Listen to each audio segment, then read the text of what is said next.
Assalamualaikum warahmatullahi wabarakatuh. Tepangkeun nami abdi Arsy Rosmiati dari kelas 11 hiji. Wilujeng enjing sadayana di dieu abdi bade nepangkeun hiji warta ngeunaan kacilakaan bus parawisata di wewengkon Danau Toba, Sumatera.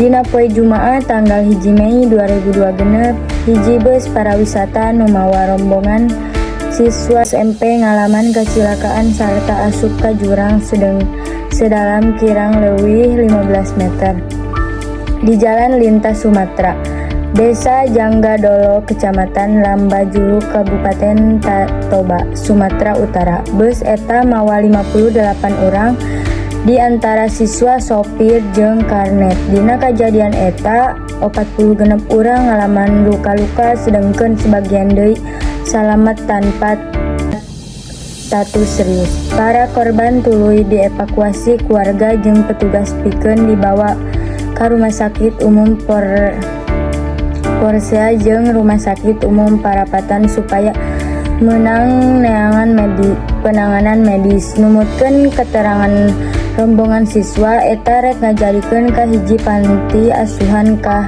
HKBP anu ditumpakan ngalaman kecelakaan nepi ka asup ka jurang. Mugi para korban anu tos tatu tiasa enggal damang deui sarta kajadian ieu janten pangeling-eling pikeun sadaya supir supaya langkung ati-ati nalika nyetir dan di jalan anu bahaya. Sakitu warta anu tiasa abdi sampaikeun. Hatur nuhun kana perhatosanana. Mugia urang sadayana salawasna dipaparin kasalamatan dina unggal perjalanan wilujeng enjing. Assalamualaikum warahmatullahi wabarakatuh.